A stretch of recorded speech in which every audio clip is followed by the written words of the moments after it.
Diambile mina pansi kana wina kamana kena kake. Angadi kalipompa kalipo kalibuti. Kamana kameneka. Kifua cha kibana. Ndiye Mungu akamamuza kantu mwapanga kuti ine singapanga zimene zonse. Mundisiye ine zimene zonse sinifuna. Chama chimenecho ndiye Mungu anapezeka wakwiya. Chifati Mungu anakwiya zinthu zinasintha. Ndeka mwanaka kama tamanga kana mazothamanga ndiye akona kuti panali ulendo tingotopita kandi machinga ndiye amakonzesera ulendo umene ndiye Mungu anamuuza kuti zinthu zikuta chifukwa gap inapezeka pakati pa yeni Mungu. Ichi twandi yankhule chifukwa chenu abale ndiye namene mukutionera chifukwa chani. Tizizimbesesa zinthu zibwino. Anapezeka Mulungu sakumuyankha. Kupembezera kuti alape sakumuyankha. Ndi Yesu Kristu yekha angelo ndi Bibi Joshua kumuza kuti utere Yesu anamuza kupile kwa profeti Emmanuel. Chifukwa Mungu akukana kukhululukira chifukwa cha zimene unapanga. Atabera kwa ine namuza unakwisa supa muze Mungu chochita iwe singateke. Supa muze kuti singapanga icho ine singaduze ine singapange ukumuza Mungu. No. Usiku wako ndumene zangu yambika kumene kuti wafika pale usamale Mungu ndofya kwambiri. Tima yankulidwa chifukwa tuwafuna. Tima aona angelo wake kapena kuona mpando wake wachifumu kapena azineneri yake kumatuuza zinthu. Chifukwa Mungu huyo wafuna amaita kwa atuma kuti aoneke. Popanda iye kwa atuma kuti wakosa oneka kwenda kuoneka silinga aone. So tunakwisa ndiye anapita Mungu anza kuti usalegeze kwa nafasi kuembezera. I think akale abao kafubi nane alikutisema oye abele ndifuna kukhala pa chifanya kuti kuchokera pa chimene ndifana forogoze ndizikola mawu. Haleluya. Ya kabena ya Mungu kwambiri kamene kaka ndiye mwanzo kuti usalape musiye anapita kupita kuja chicho sosaenda uthamanga kutani zosaenda zabiri zimachitika. Ndizapo Mulungu kuti akafurukoza china apangika ndi chani yeye kuti Mungu amugwire anayankhula chani chokhacho pa zimene nditamole koma ndimafuna ndipitirize mawawa kunena kuti atatero anabwerera dzulo ndefu amazati ine ulendo basi ndaulephera sindipita koso kukathamanga kuja ndizona ndinasankhidwa koma ndimene ndikuchiona ine mene zikuchitikira ndikapita kutheti zonse zimene zikuchitika ndipita usapite pakuti ndipite ndekha opanda Mulungu sizati kuti sizitheka pati Yesu mende akapindule si Mulungu asanga musafuna ndikhululukira ndiyene palibe imene ndikapange chifukwa ineyo singapite kumene kondekha ndikapopanda Mulungu ndipanda ndo mafuna mumbe mwana chibere pano sikale yayi Mulungu sana amemwambula kasubira makutoka ndakale koma Mulungu usingo omweyo wadziwa kuti paeka sangatani pali zimene waziziwa yeye pali zimene waziona nthawi imene amathamanga atakwiyidwa kati limodzi kale ndimafuna ndiyankhule chifukwa cha mwanayo kunena kuti usiku umene ali wang'ono koma chimene chichachitika waziwa kuti apite kasizitheka pamene pamene ndifuna kuyambira chifukwa cha dziko la Malawi ili pamene popo ndipane ndifuna kuyambira chifukwa cha dziko ili. Amen. Chifukwa Malawi nthawi ya apita Mutharika ndinafotokoza kuti afunika pamene akusankha ma advisor asankha ya Mulungu. Asankha ndani kodi? Atawina akachikena akaja ndinafotokoza kuti mukufunika musankha chani? Amungu. Awo atabwera ndinanena kuti mukamasankha ma advisor musankha chani?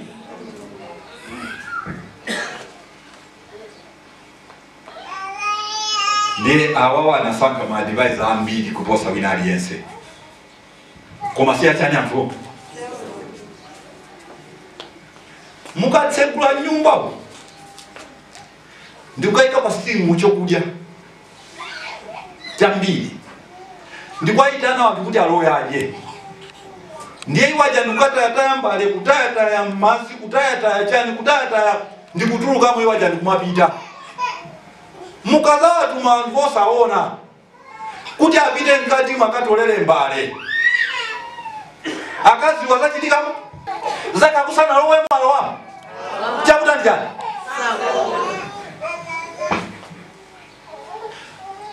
Bible anga tmanfolgoza kuti osaona sanga gwirane manja kolo sana chani amene ho siteka mutasanka osaona 1000 mutasanka osaona 20000 ndikwauza kuti achoke pano azipita kumatawale achoke mulilongo azipita kweli ya 18 achoke kuplanta azipita kundilande achoke kuplanta azipita kaya ndipati pamwe munga fotokose muziwe chinthu china kachoke kuzorozoro azipita kunzuzu muziwe chinthu china olutasanka 1000 sakafika ndepa 1000 emutasankirapo mwana wangati uyu aliyense ali apa ng'ono amene akuona ndikumika pasogolo ngati akuzwa kumaloko aperekeza mpaka kanana basi imene nkhani so Malawi ndimafuna ndimuuze chinthu china ali ndi mwayi kwambiri koma pafika zinthu zikola pansi Yesu alira moopsesesa kwambiri akuwa moopsesesa chifasikola pansi lira ndira zofana ndi zimene zikufuna iwo lasanka kupembeza mafano lasanka kusamvera lasanka kumangonamiza nakutipemphera Mulungu asali ndiye tikumana nazo ndiye Malawi so akumana nazo ndiye Malawi akupita kwina kwakupina kuna kwanza unenere wa 2014 ngasa 2015 fandi kuona so afuna kusanka wina wake muntu wa Mulungu afuna asankidwe kama ndi prophet ndiye afuna asankidwe muntu wa Mulungu pali muntu wa Mulungu afuna asankidwe ndiye kalifanya amathandiza zipanizo kama tani iye ndiye afuna asankidwe udindo ndikuona mistake iso ikuchitika kukwanirisa unene osunala oti zikachitika zikalaza bwino unene unafotokoza zinthu kumene kumafuna kuchitikira Malawi zinthu zina ndiye ndiziso zachitika muntu mwamuchosa chikosa silungwe mwachosa wala kwika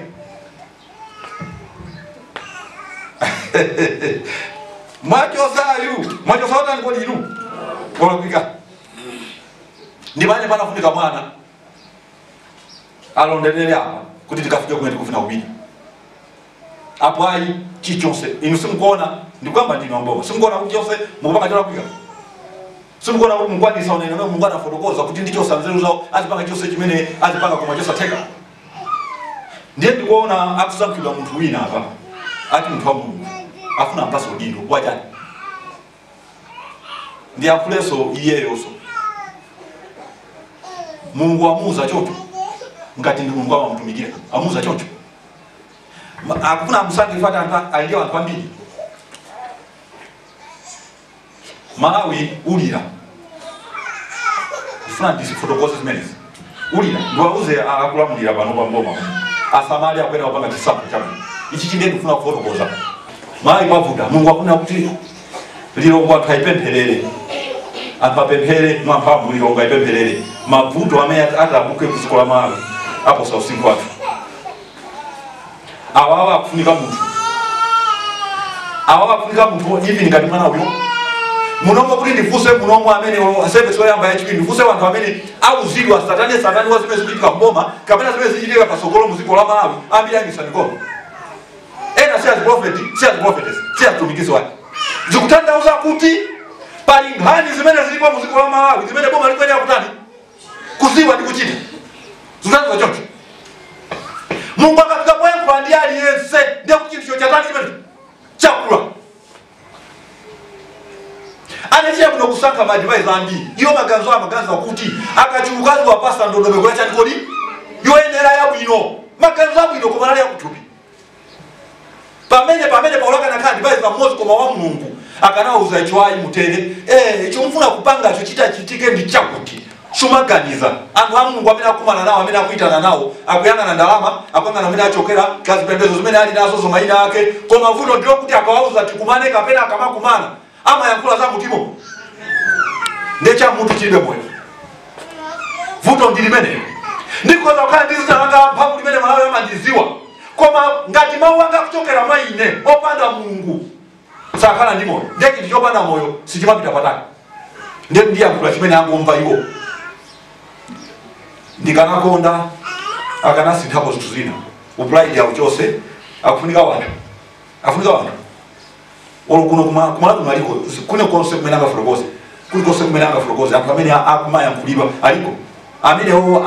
ndipo ntchito ya Mulungu simagulitsidwa ya iwo ntchito imene angagwire munthu amene yoyo solipidwaso ya ndalama ya Malawi misonkho ya Malawi kufika misewu misonkho ya Malawi kufunika kuwathandiza mabridge salving akuya kuthandizidwa chuma chikwakuta wanthu akulephera kudya wanthu akulephera machesi kugula machesi akulephera machesi chonde pakufunika munthu sindalamaso sikulipiridwa iya koma iye athandize afotokoze chakuseri uku kuli nkhani kuziko iji lapansi olo Malawi abale kuli nkhani zochuluka zimene ziyende kumapita kumene tikupita akadaziziwa zimenezo bata basi nkhawa ndi inayo ndiyachi ndikuona zinthu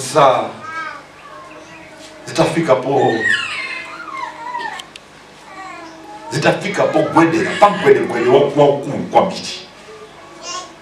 ndi zimene tinayenera kukhala Malawi anayenera kuyenda choncho ayi tiyeni okondedwa tipempherere ndithu Malawi ngati pemphero lathu lingambeke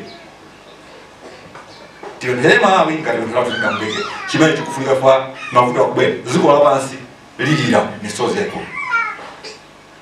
amatifotokozera zulumu amati kusema mani lokuzwa jani ndikhaulisa dziko lapansi ine Emmanuel dziko lapansi ndikhaulisa ukuzwa ukauze kuti munthu azigona pabedi pake osazuka kugona mazulu ali bwino osazukapo munthu azinyamuka kuyenda kwasazika abale yake kubera ndikupita osabwerapo kusowa azipezeka wapita pobwera opanda moyo atafa azifa wanthu opanda tenda ukauze wanthu zimenezo inyo ngati simumva osandimvera chimene ndikunena Mulungu amatero ndipita ndipanga mpaka pamene tafike abere kuna mfuse wina alesa anduze ine sanga mfane ndine ine silinga mfane nawo ine simanga ndali Yesu ine silinga uze boma chochita aliko kuno wanthu koza kwa kaso ulele aliko sekapena olo kuyongo komeko saliko olo kunja kumaiko akuteka sabuka kuti ibi na sabuka Malawi aliko kandi kuti akomwepo aliko awathandiza bora muthatha wa Mulungu awauza chimutere zimezo athandiza pawili udindo wao anga kukoma chifukwa zikula pasikhalabata Malawi yakhalabata mitima ya wanthu ikhala chifukwa Mulungu akayankhula ine muliwo amakuchita control ndi Mulungu kuti Mulungu abwere mali mkwiyo sukabwere ayi so Mulungu kuti akulamulira dziko la Malawi bata basi koma vuto simungadimbe simunimba chifukwa cha malowa mawa mundimba chifukwa mazi afika mkosi mawa mundimba ndibwereze mwachosawala kuika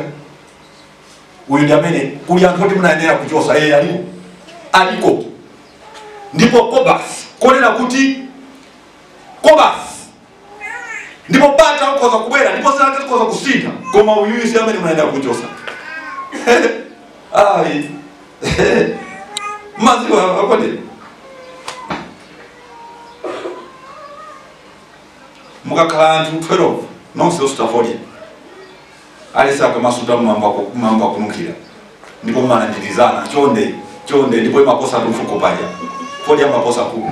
amaposa sausage ifaka kuchoka mkamali ni malovu mamteka ni malovu omweyo ndikuwalo wesanso mkama mwako malovu omweyo ndikumasuta sumpukuta sufinya malovu ama mumba kuposa kuku kuposa sausage koma akapezeka amene sasuta pakululo ama mbafunguye sababu kunukira koma usewa ndi watu chasiyana ndi chani mizimu ili nkatini wakuziko kuli mizimu itatu wa Mulungu wasanderekeze ndi wanu wa inyo ndi akalowamu asandirekezi amene mzimu wa mulimbo obweresa chimene chonzaka akhalanawo amamva kulunkhira amene alibe amamva kunuka koma onsewo halamu Malawi uno nkhatu kwambiri ngati susamala ndiye chipwirikiti chibuka ndipemphe akuluakulu olamulira mwayi muli nawo woti mukonze zinthu izizi mulitula muli ochosa munthu kusankha kapena kuchosa komasi koma kadakhala kuti alipo munthu wina wake amene akukupasani advice yochokera kumwamba kuti mulungu akuti mulungu apa akuti mulungu apa akuti uyuyu akanakhala pompo uyu akanakhala pompo koma pali mwina amene mwaloza mene maina koze ambaye anasema hapo Mungu anasema Mungu anasema panyake mena nduza wiki hata na kisia manzo ndoze mabade na kisia amanena kuti ngati anthu awasa achita changu papika poti alesa afunana mchosa mwana wake kunzinda wina ulionse kuti akhale naye pafupi kumulesa kwaphunzira kaye kuti tabera kaye pafupi ukhale kunoko chifukwa cha mulingo umene ndikuona pasukulu koma sina fotokoza kwa pale sina fotokoza mno ndakujisia kumapembezera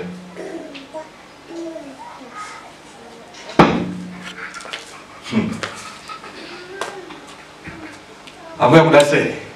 ngati mali kona ziko hili ndio kali tinalo basi ndio mwezi basi tijirebo gani president kuchita china chilichonse kuti chikonzeke kumenya mkondo na kuti chilichonse chikhale bwino kuyesesa kuchita kuti Malawi aende bwino koma ngati simuthandizidwa ndi Mulungu malo mwa chabwino chimasanduka ya ndi pamene ndikufunika direction yochokera kwa Mulungu kama ambaye kudase